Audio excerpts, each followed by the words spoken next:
Well, thank you, Anne. And, you know, this same Kogi matter, when members of the House of Reps got there, the certain factions said, look, we don't even subscribe to them coming in here because they are an interested party because of Honorable Falike. He also is in court challenging that he should be the rightful president on that seat.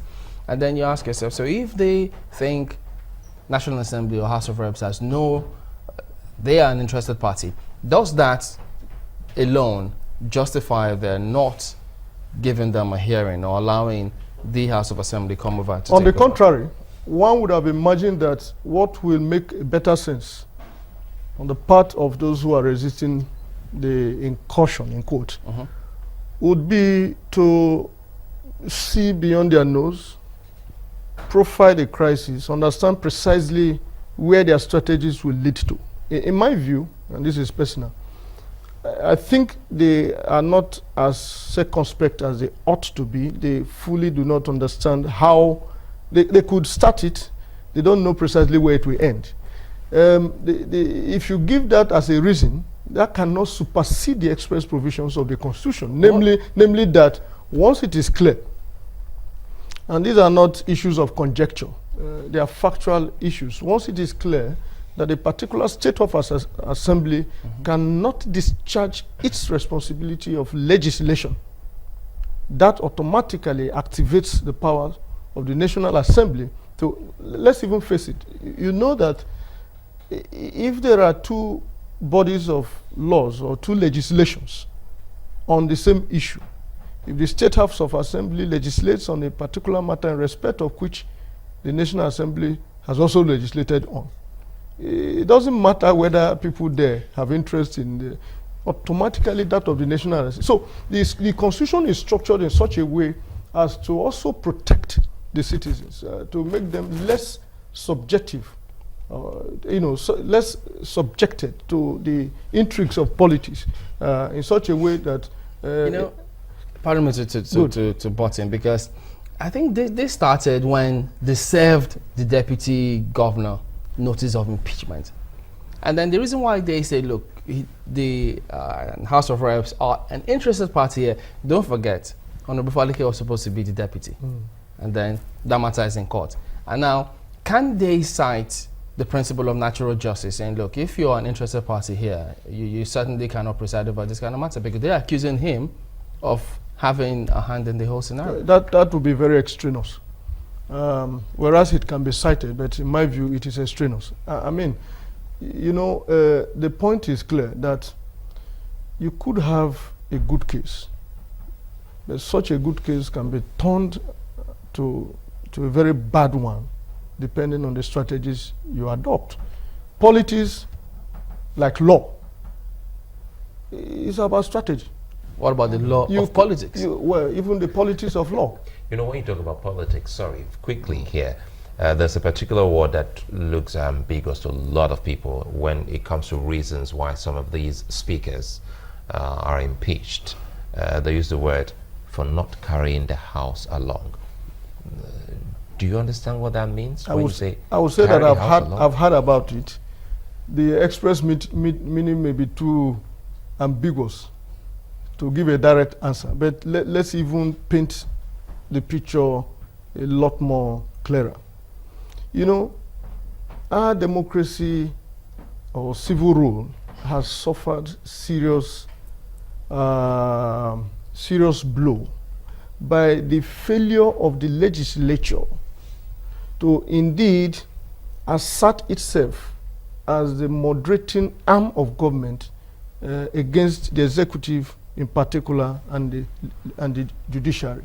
The reason I say that is that you can hardly find a state House of Assembly that is not in sync with the executive in this country. And whereas we are all preoccupied with the crisis at the National Assembly, what goes on at the state Houses of Assembly is even worse in terms of proper representation, which is the core of their mandate. Representation, budgeting, and then oversight. So I am drawing this analogy to say that, look, it's not just about they carrying themselves along. They are always in sync with the executive. In short, they expect to be carried along by the executive. And how does that play out? You will hear almost annoyingly that soon after the inauguration of State House of Assembly, the first thing you hear is that their vehicles are changed. Before you know it, it has arrived.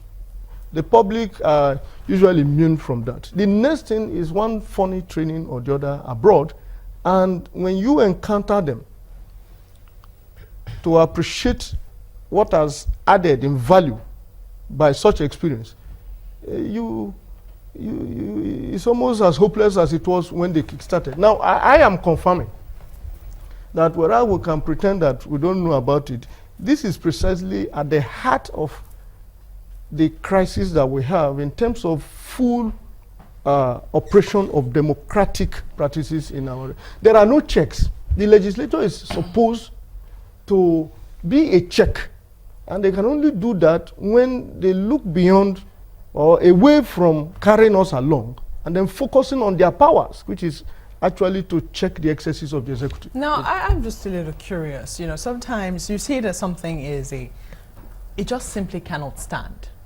Yet, people would have to go to court to go and enforce their rights. Why does that always happen? Why is it that the party who is aggrieved in this instance, you know, will be the one to go to court? You know, is there some executive power backing up the other party which is committing the perceived illegality? Well, I have once been told by even a judge, go on appeal. And I said, my lord, you sound them more like the politician. They rig the election and say, go to court. Huh? Now, I think that where we are at the moment is that the vestiges of impunity, which is where we got to before the last election, are still there. And how does it operate? It is that we're not only dealing with the transgression itself. I'm talking about the abuse of power, abuse of process. We're talking about the impunity with which they were perpetrated, or they are still being perpetrated. In other words, we, who are about 7 out of 20-something members, we do it.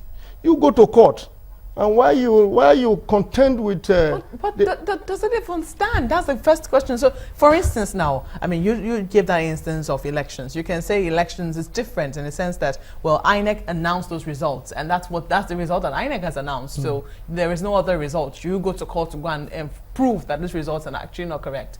But when you find 5 members saying, you know, 20-something House, you know, membership, they have actually impeached the Speaker, you have to ask, is that act in the very first instance something that should stand, or should anybody pay attention to it? Certainly not. Certainly it shouldn't stand. So why should we be talking about the courts here? When it does stand, what How do does you it do? stand? Well, to the extent that, for instance, I give you the Ekiti State experience, for instance, and just as applicable to some other states. When some of these acts are perpetrated, they have the backing of either the executive in one way or the other that supplies the cohesive force of the state. But in this case, the governor says, no, I'm not involved. No, we're giving instances. That's why it is interesting when you say that. You have asked a question and say, why would it stand? And exactly. I'm saying that the reason why you get some of these situations as hot on our laps as we've always had them is that those who perpetrate them are not essentially lazy in terms of the Nigerian political strategy. They orchestrate it in such a way that you cannot even be heard at that moment when it is perpetrated to talk about the validity of what has happened. They will do it, expect that the best you can do is to go to court